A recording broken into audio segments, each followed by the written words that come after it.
Oke, assalamualaikum warahmatullahi wabarakatuh. Apa kabar teman-teman semua? Jumpa lagi di channel Gumaitek. Pada kesempatan ini kami dapat servisan tipenya laptop Acer E5471. Di sini di video ini kita akan coba listkan menggunakan notepad ya, seperti biasa. Jadi poin-poin apa saja yang bisa diambil pada proses perbaikan mainboard atau laptop ini. Untuk tipe laptopnya Acer E5471. Untuk kode mobonya, nah kalau tampak mobonya seperti ini teman-teman bisa lihat dan bisa perhatiin. Di sini kode mobonya. Nah, ini dia. ZK0 ya, ZK0. DA0 ZK0 MB6E0 revisi E. Jadi untuk kode mobonya DA0 ZK0 MB6E0 revisi E. Nah, kita tahu bahwa kalau DA0 ZK0 itu biasanya produk Quanta ya. Quanta. Nah, kalau Quanta biasa paling sering kita belajar juga kalau untuk skema dan power sequence awalnya dari Quanta dulu. Rata-rata teknisi juga familiar dengan Quanta. Dan untuk skema tipe-tipe banyak sekali vendornya, mulai dari Asus, ada Inventec, Compal, kemudian Wistron dan sebagainya, Foxconn dan sebagainya. Oke, E5471. Jadi yang pertama di sini kita akan tuliskan kerusakan yang pertama, yaitu mati total. Mati total. Jadi setelah kita cek, kita lakukan perbaikan, kerusakan yang mati total. Kita lihat untuk mobonya di sini. Kita buka lagi gambarnya. Jadi teman-teman, ketika kita colokan adapter ke DC jack-nya ini, maka tegangan drop ampere naik. Salah satu indikasi bahwa short 19 volt atau konslet sebelum switch ditekan. Jadi kerusakannya mati total itu short 19 volt atau konslet ya. Nah, setelah dilakukan pencarian kerusakan, ternyata kerusakannya itu kita ukur di bagian DC jack sini itu aman, tapi kita ukur di out PR nya ya. Ini kalau nggak salah dibaliknya, coba kita balik, kelihatan nggak gambarnya ini ya. Nah, dia lewat dioda ini, lewat MOSFET ini, kemudian di sini ada MOSFET. Kalau nggak salah PR-nya di ini dia. Ini PR-nya kalau nggak salah. PR pertemuan antara charger dan baterai. Ini resistor diukur di sini, resistansinya rendah, tapi tidak nol. Nah, kalau rendah tidak nol itu biasanya kerusakannya di bagian MOSFET, bukan di kapasitor yang short atau kapasitor yang konslet. Nah, jadi setelah kita lakukan pengukuran dan perbaikan, kita lakukan biasa, kita akan mengukur 3 dan 5 volt sebagai syarat kerja ALW atau state S5. Nah, kalau di sini ada dua kapasitor sebagai indikasi tegangan 3 dan 5 voltnya.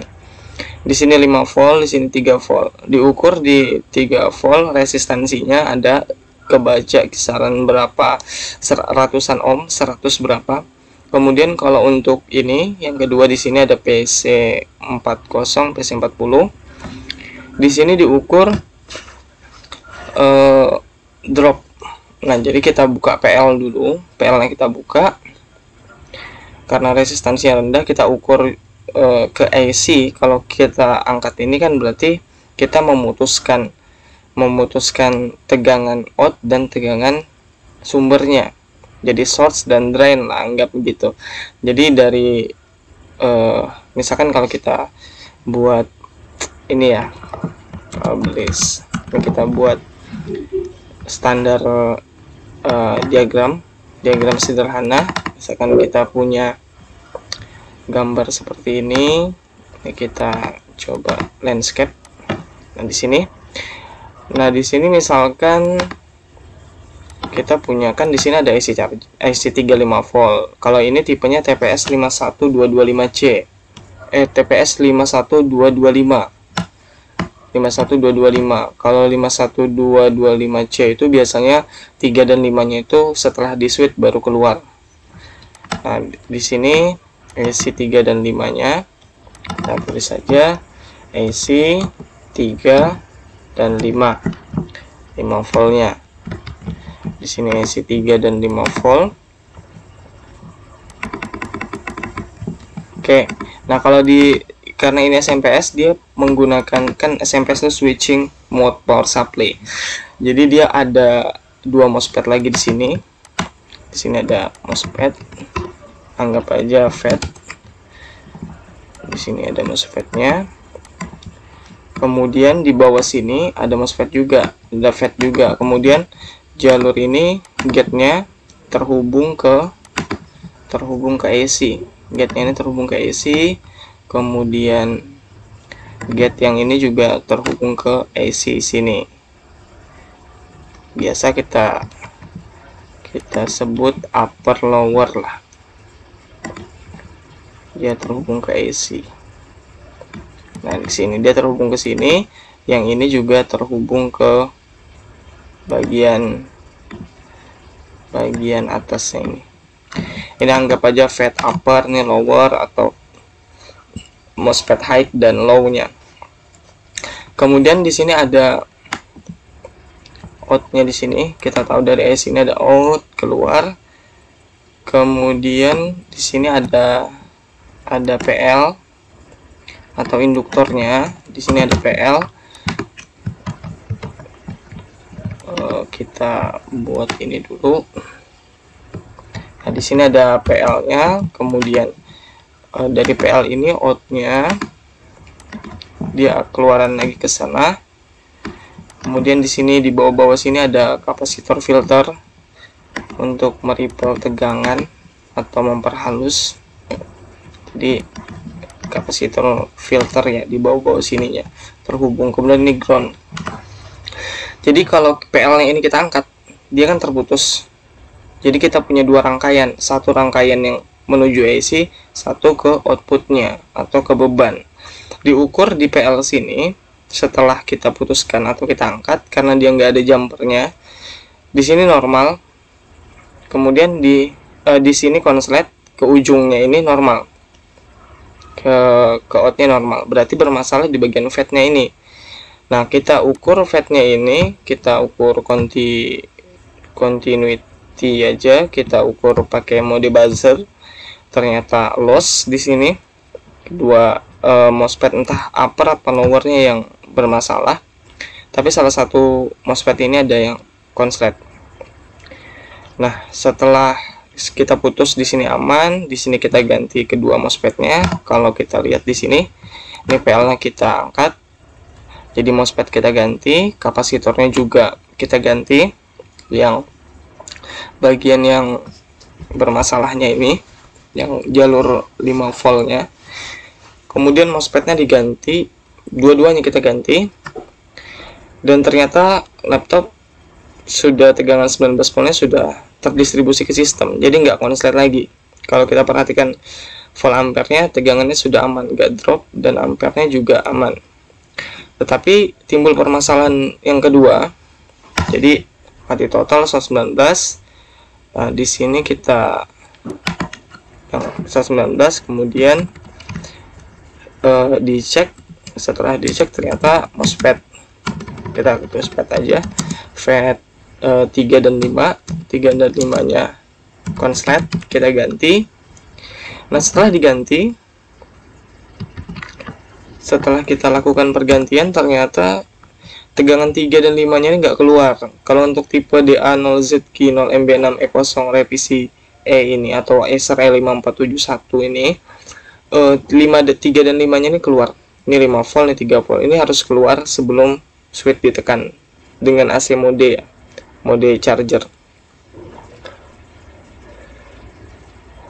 Jadi dia keluar, tapi setelah diganti konsletnya sudah hilang, kemudian tegangan 3 dan 5 nggak keluar. Nah, setelah itu kita ukur syarat kerja AC-nya, yaitu di sini. Ini AC-nya. Yang ini TPS 51225. Nah, ini coba kita agak lihat lagi. Nah, di sini. Ya, ini kalau ada salah di sini nanti teman-teman bisa komen ya di kolom komentar. Ini IC-nya TPS 51225. PU berapa ya ini? Nggak terlalu jelas gambarnya. Di sini ada PD dioda untuk PD 6, PD 5 untuk tegangan charge pumpnya.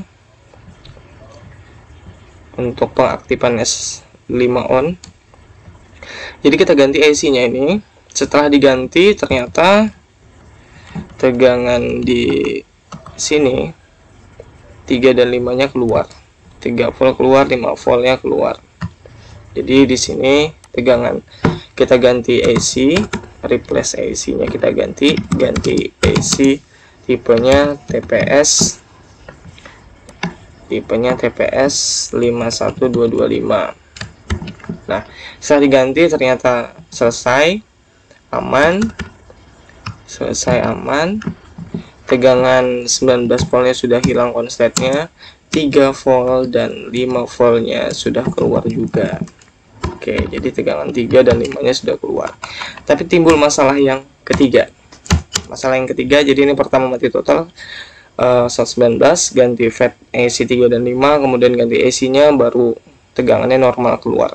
Nah, kalau seperti ini, kondisi seperti ini, seharusnya laptop ini sudah bisa ngecas.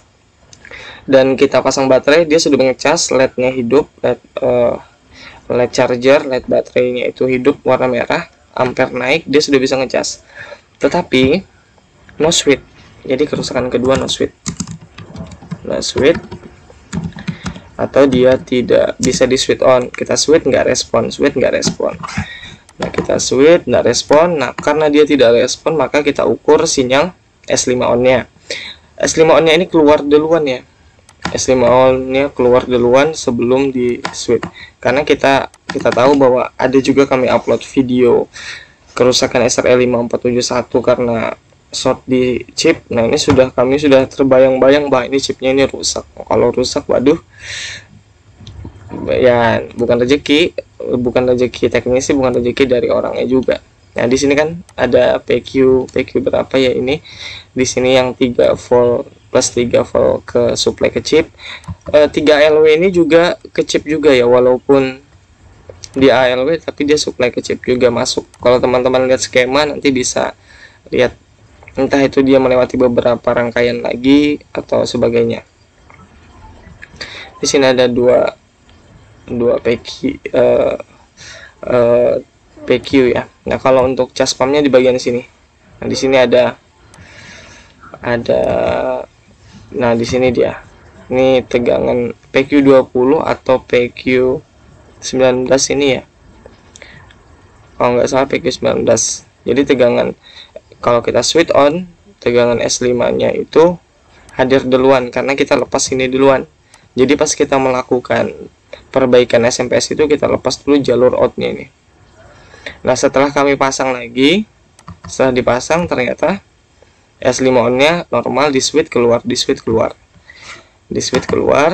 Jadi cek sinyal perintah switch-nya ya. Switch on-nya. Entah itu switch S5 on, kemudian tegangan Visus on, sus on, kemudian main on, main D dan sebagainya. Itu dicek. Kemudian cek juga resistansi outnya.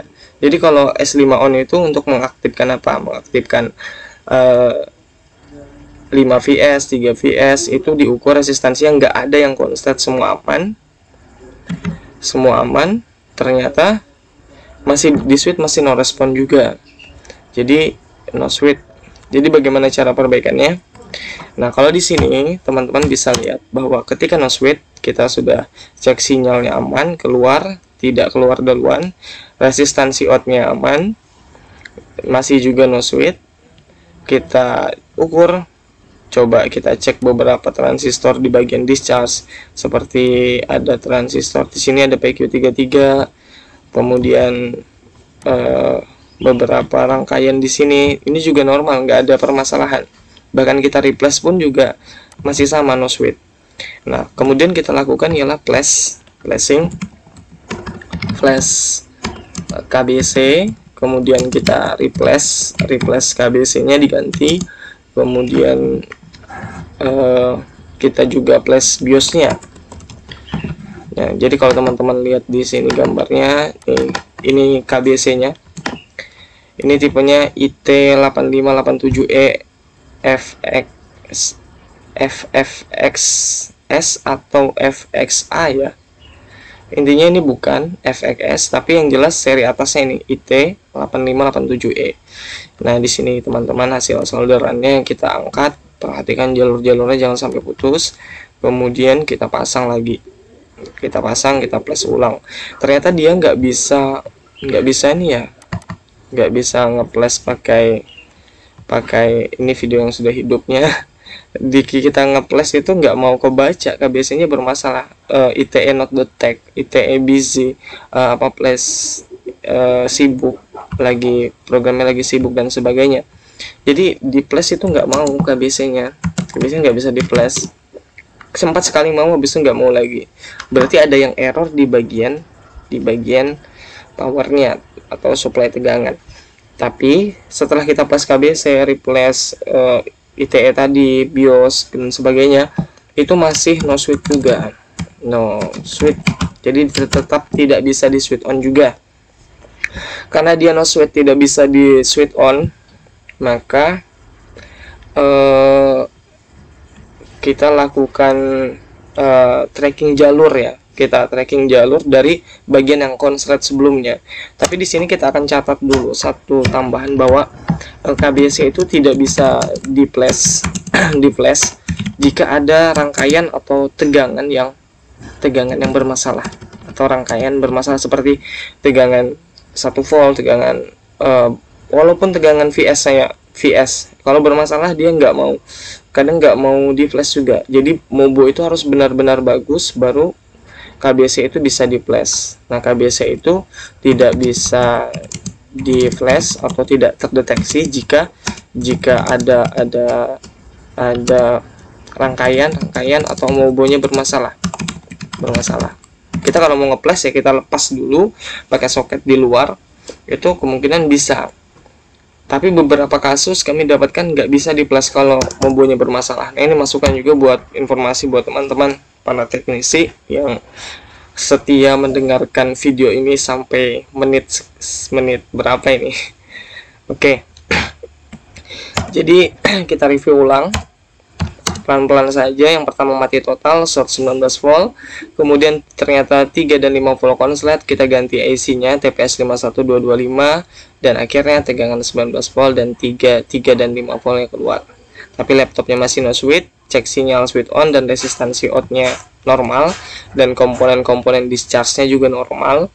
Kemudian kita plus KBC, kita replace KBC plus BIOS, masih juga no switch. Dan di sini kita mendapatkan permasalahan KBC tidak bisa di flash jika ada rangkaian yang bermasalah. Ini sudah beberapa kali ya, beberapa kali kami dapatkan yang jika mau bermasalah KBC-nya nggak mau di flash. Mungkin kalau secara eksternal bisa. Nah, jadi gimana kerusakannya itu ada di bagian mana? Dia no switch, tapi laptopnya sudah bisa ngecas. Jadi perkembangannya seperti itu. Jadi ngerjainnya memang nggak sebentar, karena kita kan butuh tracking jalur, kita cari jalurnya, cek kondisi fisik dan sebagainya. Nah, setelah kita lihat di power sequence-nya, di sini teman-teman secara sederhana bisa perhatikan di bagian sini. Nah, ini power sequence-nya sederhana, mungkin teman-teman juga punya skemanya karena tersebar di Google. Ini ada di Google gratis. Walaupun tidak semua skema itu ada, kita harus ikut grup berbayar ataupun minta punya teman lah, bagi-bagi kalau ada punya teman, dengan donasi lah, saling bantu membantu. Nah, ini jadi kita tahu di sini ada P-in masuk, terdistribusi ke seluruh sistem yang membutuhkan tegangan Pin. Di sini masuk, kemudian Pin di sini masuk, kemudian di untuk ini 1,35 versus DDR3L RAM-nya masuk. Nah, jadi teman-teman di sini kita perhatikan di bagian cas nih. Kita tahu bahwa konslet itu di jalur plus 5 VPCU. Jadi kita tracking jalur konslet awalnya kita tahu di jalur plus 5 VPCU. Nah, ini adalah konsletnya.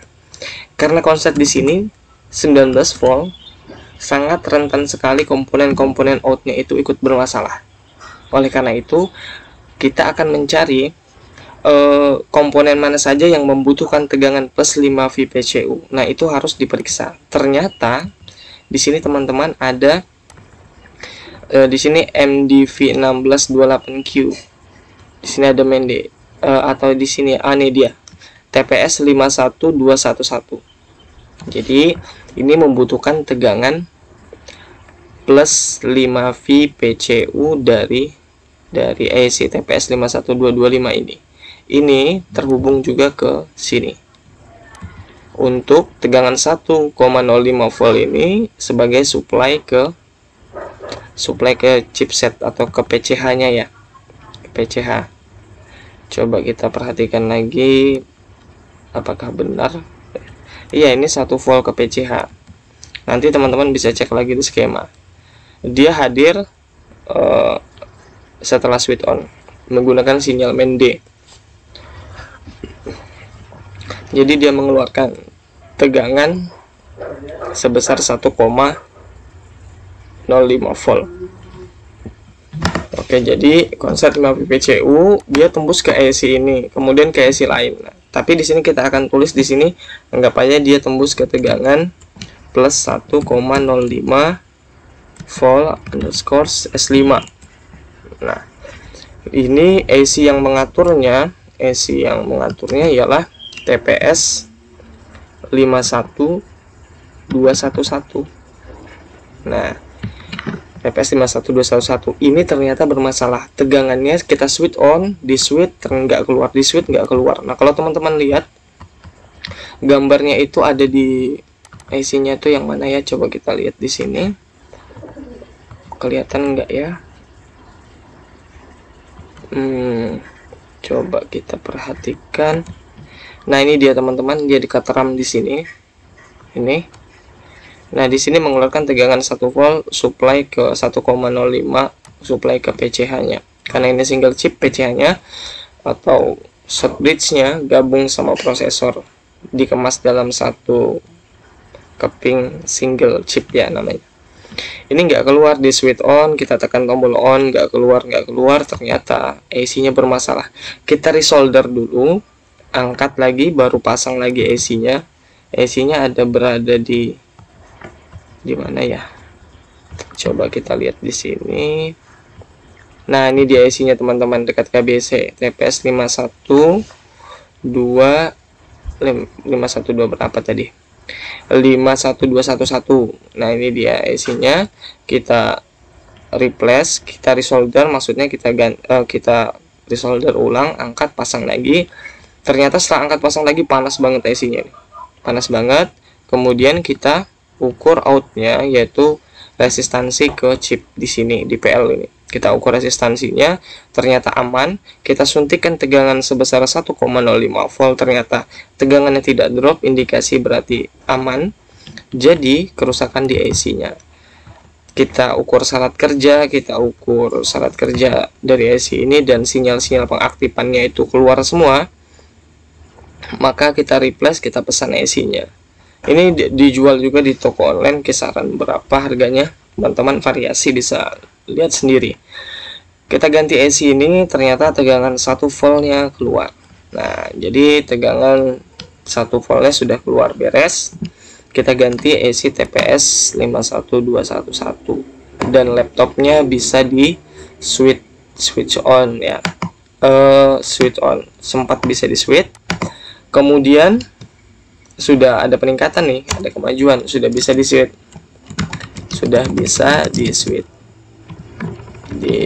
on. switch on. Nah, dia sudah bisa di switch on dan laptopnya tapi masih no display, dan kita diamin beberapa saat, ternyata kadang mau di switch kadang nggak bisa, kadang mau di switch kadang nggak bisa. Akhirnya kita cek lagi AC-nya, ternyata normal, kadang bisa di switch kadang nggak bisa di switch. Tapi kalau sudah bisa di switch dia no display, tidak tampil ke layar, internal yang nggak tampil. Yang kita lakukan ialah yang keenam, flash BIOS. Kemungkinan karena kita flash BIOS sebelumnya itu mengakibatkan dia no display atau no switch ya, karena file BIOSnya korup atau AC-nya bermasalah. No switch. Nah, setelah no switch atau no display, kita flash BIOS, ternyata laptopnya jadi tidak bisa hidup. Ampernya 0,25 miliampere, 0,025 atau 25 miliampere. Tidak hidup kembali. Jadi habis kita flash BIOS tidak hidup kembali. Dan sedih sekali, sudah sejauh ini perjalanan ternyata laptopnya nggak hidup lagi ya. Sedih banget kan. Sudah ganti AC, ganti MOSFET, 19-nya aman, sudah bisa di switch on, ngecasnya oke, di cas aman, tapi nggak hidup lagi setelah di flash BIOS. BIOSnya yang ini teman-teman, dekat chip ini main BIOSnya ya, U14. Nah, di sini satu yang diinfoin buat teman-teman, bahwa apa yang membuat dia no switch. Jadi kita diamkan dulu sehari, besok kita lanjut kerjaan ini. Ternyata butuh istirahat ya. Kita lanjutkan. Ternyata di sini ada resistor yang tergeser dekat BIOS ini karena kami ngelepasnya pakai solder. Dan karena mungkin lelah atau sebagainya, jadi tergeser, tidak terperhatikan, kurang fokus, jadi nggak bisa hidup karena BIOSnya bermasalah diakibatkan resistornya tergeser. Jadi kita geser lagi resistornya, akhirnya laptopnya bisa di switch lagi dan masih no display, tapi akhirnya ternyata nggak bisa hidup. Itu resistor dekat BIOS itu geser. Nah, jadi buat teman-teman kalau nge-flash BIOS atau melepas komponen dan sebagainya, perhatikan betul-betul jangan tergeser, jangan ada komponen yang berpindah posisinya. Ini termasuk masih besar, dan sedangkan laptop baru sekarang resistornya lebih kecil lagi. Nah, itu bagaimana, kita harus lebih hati-hati lagi. Nah, jadi ternyata tidak hidup dan resistor di BIOS yang tergeser, dan setelah diperbaiki laptopnya sudah hidup tapi masih no display. Sudah agak senang sedikit tapi masih belum selesai masalah ini. Nah, setelah no display ternyata kita lakukan pengukuran di tiap PL. Jadi kalau kita ngeliat di sequence-nya seperti ini, oke, seperti ini teman-teman. Close dulu kita. Nah, seperti ini. Ternyata tegangan ini, kalau ini kan nggak ada PGA Nvidia, jadi ini nggak ada AC ininya ya. Untuk VRAM GFX-nya nih. Di sini yang tegangan RAM-nya. Kalau 1,35 kan DDR3L. Nah, di sini tegangan 1,35-nya drop menjadi 0,4 volt. Nah, dia drop jadi 0,4. Nah, ternyata AC TPS 51216 ini juga membutuhkan supply tegangan 5 volt plus 5 volt VPCU untuk supply tegangan internal sirkuit di dalam AC ini. Jadi karena dia butuh ini, kita tahu kerusakan awalnya itu adalah konslet di jalur sini. Jadi yang kita lakukan, kita harus tracking jalur yang konslet di awalnya itu. Nah, jadi teman-teman kita bisa ambil kesimpulan bahwa ketika kita dapat konslet, kita perhatikan jalur yang terhubung ke bagian konslet itu. Contohnya seperti kasus kita ini, plus 5 VPCU konslet. Jadi kita apa aja yang terhubung dengan plus 5 VPCU untuk periksain. Contohnya ini 1,05-nya nggak hadir juga karena dia butuh tegangan plus 5 VPCU dan sebelumnya konslet. Jadi ini ganti. Kemudian tegangan ini juga nggak keluar, kita ganti AC-nya dan tegangan plus 1,35 volt keluar dan laptopnya hidup tampil dan aman. Nah, akhirnya laptopnya bisa di switch dan aman. Jadi di sini no display itu ternyata tegangan RAM-nya drop menjadi 0,4 volt. Tegangan drop menjadi 0,4 volt karena IC-nya rusak tadi TPS 551216. Coba kita cek lagi IC-nya, kita coba cek IC-nya lagi. TPS 51216, TPS 51216 nya juga bermasalah. Jadi coba kita sedikit dulu di sini, kita lihat IC-nya TPS 51216 benar. Nah, di sini jadi IC-nya rusak dan akhirnya setelah diganti normal dan bisa dihidupkan, laptopnya masih proses dan sudah selesai sih, ini sudah diambil, cuma mudah-mudahan awet. Sudah kita lakukan pengecekan. Jadi buat teman-teman ini hanya sekedar sharing informasi buat teman-teman. Jangan lupa dukung channel ini dengan klik subscribe, like, dan komen video-video kami supaya kami tetap semangat membuat video. Mudah-mudahan semakin berkembangnya channel ini, nanti kami akan membuat video-video yang lebih keren lagi, lebih profesional. Kita akan ini karena masih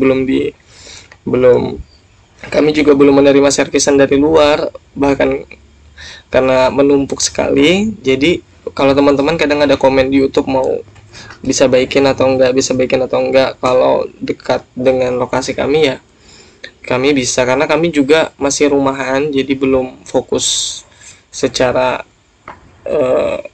spesifik konsisten. Maksudnya bukan konsisten sih, belum fokus. Intinya kalau sudah ini kami sudah punya tempat, nanti sudah alatnya sudah lengkap semuanya, nanti kami akan coba terima servis. Dan jika teman-teman mau kirim, nanti kami bisa juga, kalau kami siapa tahu kami bisa membantu. Yang jelas yang ongkirnya ditanggung oleh pengirim ya. Nah, jadi teman-teman di sini kerusakan tipe laptopnya SRE 5471 yang tanpa Vega Nvidia. Kalau nggak salah yang ada Vega-nya E5471G. Kode mobonya Quanta DA0Z K0MB6E0 revisi E.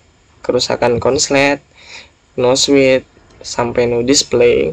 Mudah-mudahan dari video ini teman-teman dapat mengambil informasinya. Terima kasih sudah menyaksikan video ini, apalagi yang tidak skip-skip. Mudah-mudahan tidak ada informasi yang salah ya. Maksudnya jika salah teman-teman bisa komen di bawah. Misalkan nama IC penyebutannya salah nih, teman-teman komen aja di bawah. Jadi ini proses pengerjaannya memang cukup panjang kalau teman-teman lihat kan, karena kita butuh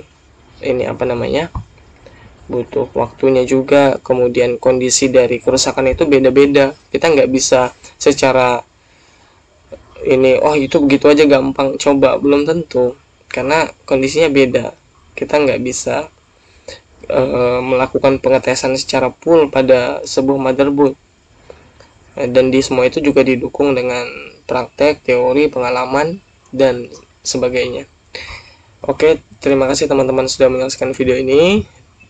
Salam Gumetek, terima kasih. Assalamualaikum warahmatullahi wabarakatuh.